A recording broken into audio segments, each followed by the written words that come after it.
What's up guys, it's Crass here. Today I wanted to give you a video about the recent patch we got back on Tuesday. So it's been a couple days, I've been playing it a little bit here and there, and sorry I didn't get a video out sooner for you guys. I was actually sick for quite a long time. Feeling a bit better now, so I'm ready to start getting these videos out for you guys. And I wanted to go over a couple things overall. I will say this has got to be the best patch we've ever gotten, and it's a type of patch where I wasn't even sure we'd get something with this many good updates to the game, especially for free-to-play players and players who may not have a lot of time to play. Right now, it's probably better than ever to play if you're in one of those spots, either free-to-play or don't have much time. Because you can actually get a lot of progress now by just doing basic things in the game. A lot of it being stuff that people like doing anyway. And let's just get into it. First, I did want to go over bounties, because I had a video probably 2 or 3 weeks ago where I was going over daily tasks, and essentially I said bounties are never worth doing and kind of a waste of time. You don't get much for them.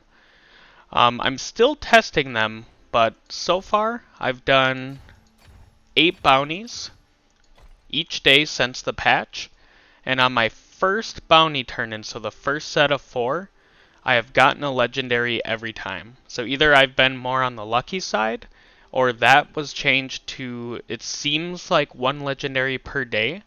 I haven't gotten a legendary yet on the second set of bounties, so it's hard to say exactly what the rate is, whether it's just a highly increased for your first turn in, or if, I don't know, there's some other limit being affected, but for now I'd say bounties seem very worth doing, at least the first 4 each day. You can maybe skip the second 4, but I'm still testing that a bit more for you guys. And the bestiary turn in now, even better. This was already the best thing to farm whenever you had time. If you wanted to get legendary items, you'd farm open world, turn in monstrous essence, and that would be the best way to get all of your legendaries.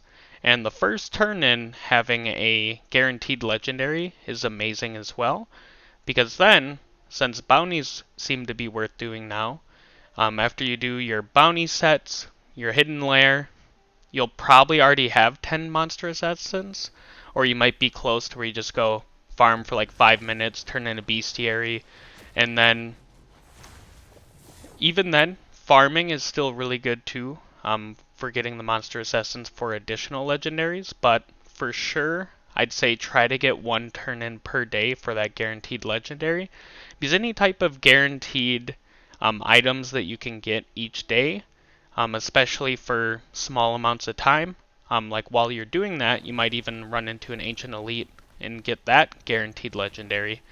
So then, if the bounties are actually guaranteed on the first turn-in, from that, you could potentially get 3 guaranteed legendaries from just doing bounties, finding an Ancient Elite, and turning in monstrous essence, plus any drops you'd get along the way as well, or any bonus legendaries you might get from those activities. So, all in all, daily events are actually a bit more fun now, because before it would kind of feel like you're doing them just because you can do them, where now you're actually getting potential upgrades each time you're doing these activities. And on top of that, the raids as well are insane. Anyone, if you haven't run raids yet since the update, make sure to do it, and try to do it with at least 4 warband members if you can. There is bonus chests where you get 1 chest with 4 members, and you get 2 chests with a full 8, so you can run raids with less than 8 people. If you want the max rewards, make sure to still run it with 8, but I've actually been kind of running it with like 5 or 6 people, just because even though the chest is good and can contain good items, sometimes the time to wait, like if you're spending 45 minutes trying to find a party, because people are still leaving the raids after each one and not sitting through and letting you just change the boss and run all 5 raids. Once people are more accustomed to that, I think waiting for the 8 will be worth it. But for the time being, if you don't want to wait, don't feel bad about losing 1 chest of rewards, because all the other rewards you get are still really good. It seems like if you run raids, especially if you're below Server Paragon level, you're going to get multiple levels, multiple legendary items, and multiple upgrades for your new Heliquary, and these are all giving you combat rating as well. You can see from my Heliquary, I'm getting 200, 200, 100, 50, and I'm getting all of this bonus stats, bonus combat rating from only running 2 sets of raids so far. So this is crazy. Definitely, for sure, run your raids twice a week. Hopefully we can get a patch soon, maybe in January, where we can reduce these to once per week, I'm hoping, at twice the reward. Still wishing for that, just because running these twice a week is still kind of a chore, but at least you can run it with less than 8 if you want, just to get it done with, and you're getting way more rewards out of it. Where before, you were only doing it for Scoria and Warband points, but now you're getting legendaries, XP, on top of the Warband points and the Scoria. And Paragon trees. I'd say the actives, nothing special here. I do think Duelist has some potential maybe in dungeon running. I still think you want at least 1 person with Mastermind, but Duelist has potential. You can see I haven't really spec'd into it yet, but another reason why I think Duelist has great potential is if you look, because we want to go here for the damage node of course, and that puts us to where with 10 points in Armor Pen, which is kind of the next best stat after damage, maybe life, you can get 3 abilities right here. 1 ability you have to pick up on the track, and 1 is just an extra point. So it's essentially just 4 skill points to unlock all of these abilities once you get the stuff you need from the tree. Now, you do lose the bonuses when you take damage, which is why I think it only has potential and isn't automatically a great tree. But once I get some more Paragon levels to where I have enough, I'm hoping for all the damage nodes first probably, then I'll test this out a bit more and see if it's worth running. But I'm still skeptical. I think Mastermind is probably best, especially if no one in your party's running it yet. And the big news, of course, dungeons. So,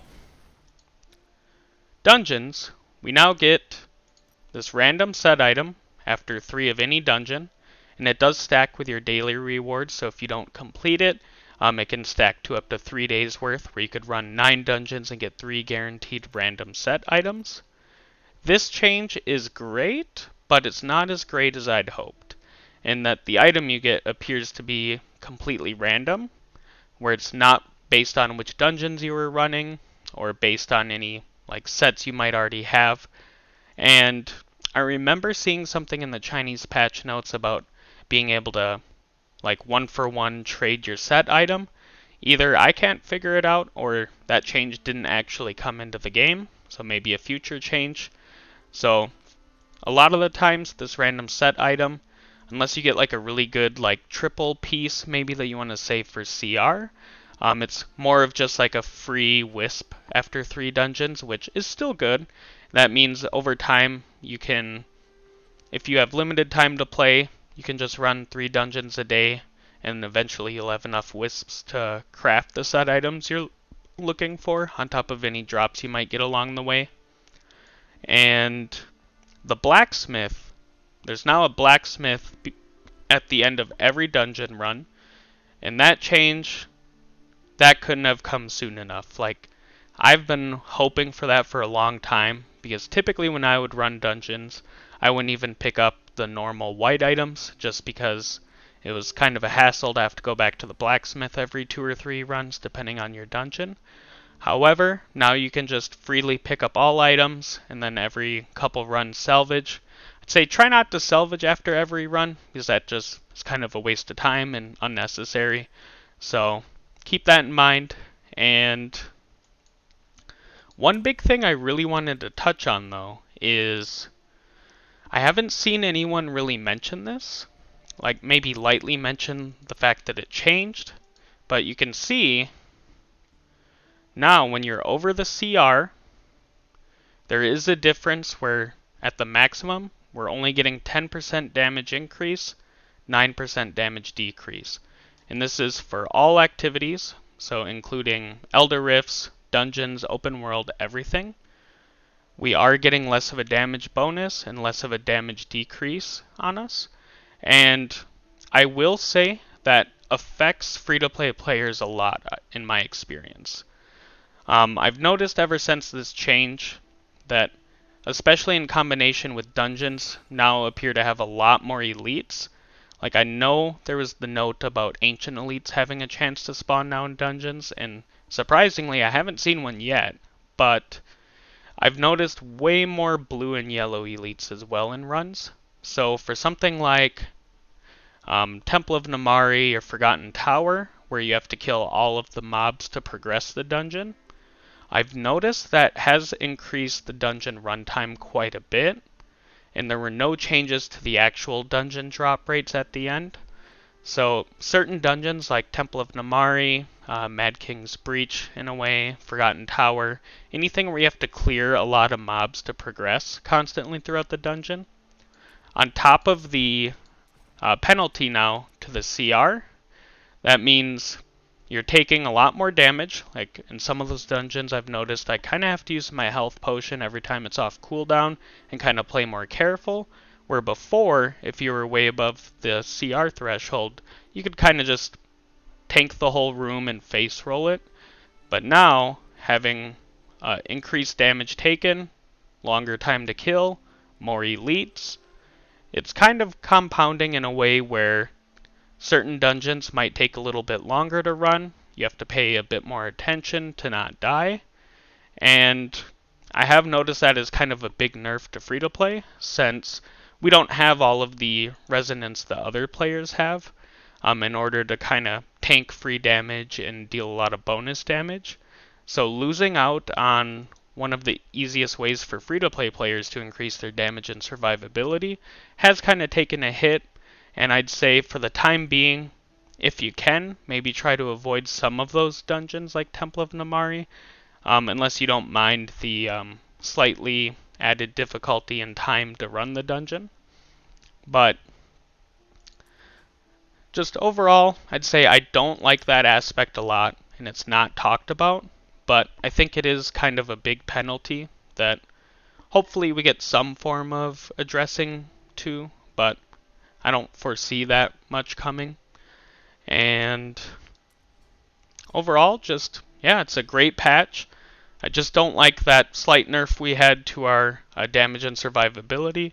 Even in open world farming, I've noticed it, where before I could kind of just run a solely focused speed build, but now I've kind of noticed that it might be better to alter your build a bit more into slightly more damage, and you have to kind of pay attention a bit more against like yellow elites, because I have been one-shot by yellow elites, and it's not just due to like Hell 6 update, it's kind of just the CR change with the penalty now. And yeah, fun update. I hope you're all enjoying it. I'm going to try to make some more in-depth videos on stuff like maybe the bounties once I get some more testing done. I could do another Paragon video if you guys wanted me to go more in depth on what I'm focusing on or what you should focus on. And yeah, it's great to be back. Thank you guys for watching, and I'll see you next time. Peace.